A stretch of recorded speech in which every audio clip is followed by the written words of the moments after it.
शायद यही वो इंसान है जिसने इस घटना को अंजाम दिया, लेकिन इसका फेस नहीं दिख रहा। वीडियो देखकर वेद मन ही मन बोला, इतना सब कुछ हो गया पर नो एक्सप्रेशंस। मतलब ये जो भी है फुल सपोर्ट है उसे, लेकिन कैसे पता लगाया जाए?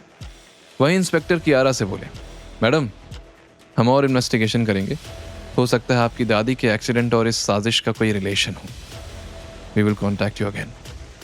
कियारा ने हाँ में सिर हिलाते हुए कहा, थैंक यू इंस्पेक्टर। इंस्पेक्टर और सबके जाने के बाद कियारा धीरे धीरे स्टेबल हुई, लेकिन अभी एक और टेंशन थी। अब काम कैसे होगा? सारे सिस्टम डाउन है। तभी अमित आगे आकर बोला, अब सब मेरे ऑफिस चलिए, हमारे पास सेटअप है, हम वहां काम रिज्यूम कर सकते हैं। कियारा ने थोड़ा हिचकिचाते हुए पूछा, are you sure? Yes come. Amit अपनी टीम के साथ निकल पड़ा। वेद कियारा कार में बैठकर उनकी कार का पीछा करते हुए आगे बढ़ रहे थे।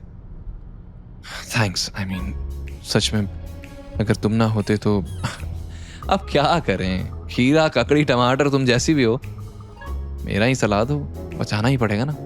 ये सुनकर कियारा फिर इरिटेट हो गई। वेद के अजीबोगरीब एग्जाम्पल्स कियारा के सामने उसके किए पर पानी फेरने का काम कर देते थे।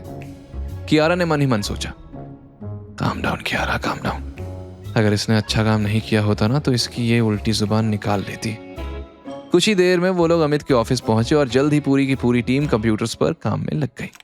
कियारा भी उनके साथ रिपोर्ट्स चेक कर रही थी और वेद दूर चेयर पर बैठा टेबल पर पैर रखकर सब पर नजर रखे हुए था।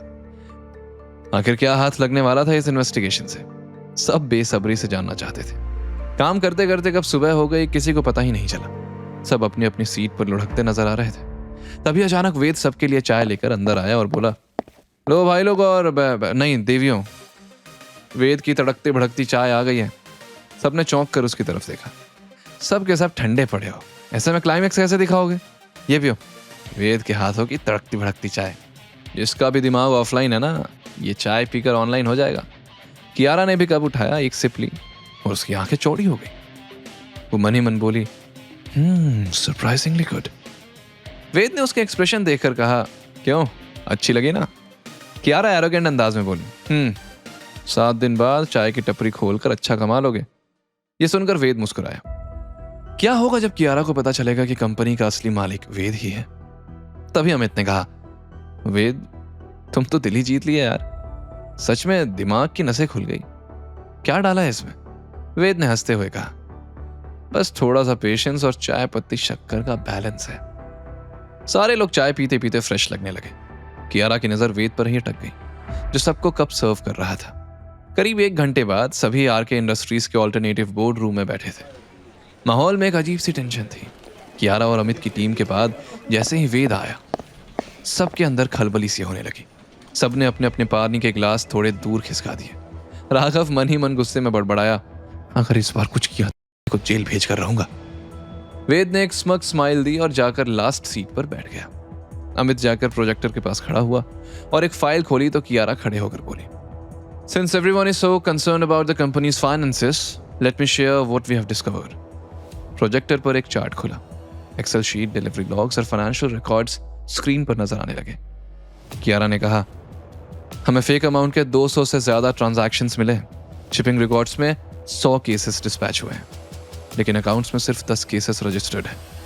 बचे हुए 90 केसेस के पैसे एक शेल कंपनी में भेजे गए। बोर्ड रूम में सब हक्के बक्के थे तो कियारा ने सुनीता की तरफ देखकर कहा, finance director Sunita ji, please सबको बताइए कि वो पैसे कहाँ गए। ये सुनकर सुनीता जो पीछे कॉर्नर में बैठी थी, उठते उठते लड़खड़ा गई और अचानक रोने लगी। वो जानती थी कि वो एक्सपोज हो चुकी है।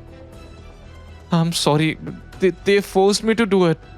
मैं ये नहीं करना चाहती थी। उन्होंने कहा कि अगर मैंने उनका साथ दिया तो मुझे माला माल कर देंगे और नहीं किया तो मेरे बच्चों को नुकसान पहुंचाएंगे। कियारा ने गुस्से में टेबल पर हाथ मारते हुए पूछा, किसने धमकी दी तुम्हें? सुनीता ने घबराते हुए जवाब दिया, वो मैं नहीं बता सकती।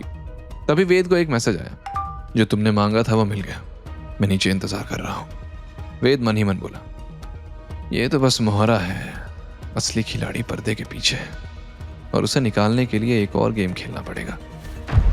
वेद तुरंत उठकर बाहर निकल गया तो कियारा हैरान हो गई कि इतने इंपॉर्टेंट मोमेंट पर यह मीटिंग छोड़कर क्यों जा रहा है। क्या असली धोखेबाज कोई और ही है? कौन कौन इस साजिश में शामिल है? वेद का अगला कदम क्या होगा? किसका मैसेज आया था उसे और वो बाहर किस लिए गया? कैसे एक्सपोज करेगा वेद असली खिलाड़ी को?